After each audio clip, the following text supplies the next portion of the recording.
पिंजरा में बैठे राम हो, पिंजरा में बैठे राम पुतरिया, रट लेरी तोरे पिंजरा में बैठे राम पुतरिया, रट लेरी तोरे पिंजरा में बैठे राम।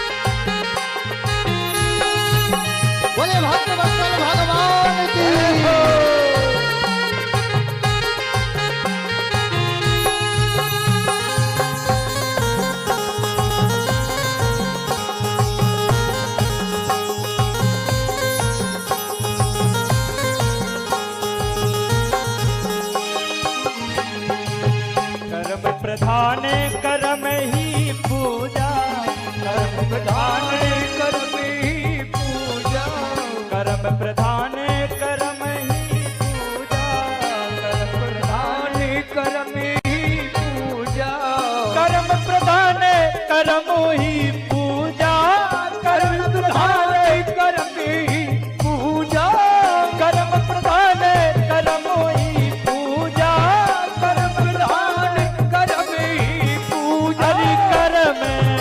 हरि कर्म मोक्ष का पुतरिया, राम पुतरिया, लेरी तोरे पिंजरा में बैठे राम, तोरे पिंजरा में बैठे राम हो, पिंजरा में बैठे राम पुतरिया, लेरी तोरे पिंजरा में बैठे राम पुतरिया, रट लेरी तोरे पिंजरा में बैठे राम। श्री राधे।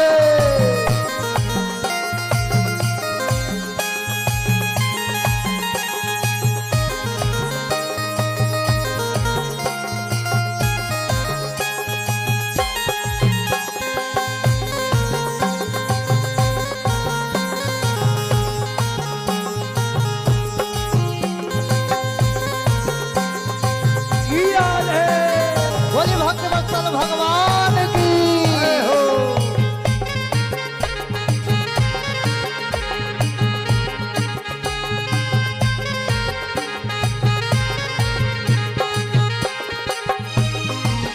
चरण कमल हृदय के भीतर, चरण कमल हृदय के भीतर, कमल हृदय के भीतर, हमारे राम जी के चरण आपने अपने हृदय में बिठा लिया तो बाहर ढूंढने की जरूरत ही नहीं है।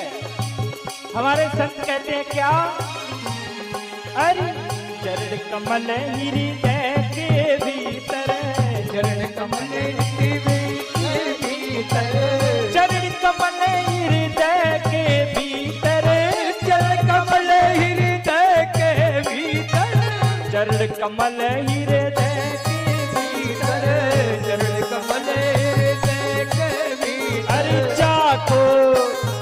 चाको राम रस धाम पुतरिया, रट लेरी तोरे पिंजरा में बैठे राम पुतरिया, रट लेरी तोरे पिंजरा में बैठे राम पुतरिया, रट लेरी तोरे पिंजरा में बैठे राम।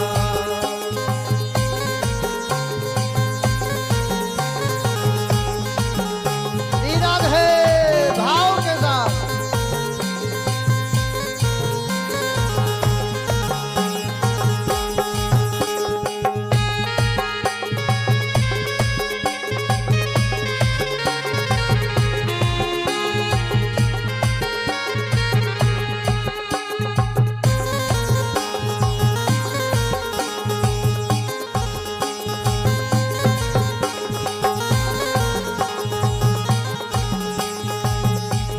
सकल अभिमान बाबरे, छोड़ सकल अभिमानी बाबरे, छोड़ सकल अभिमान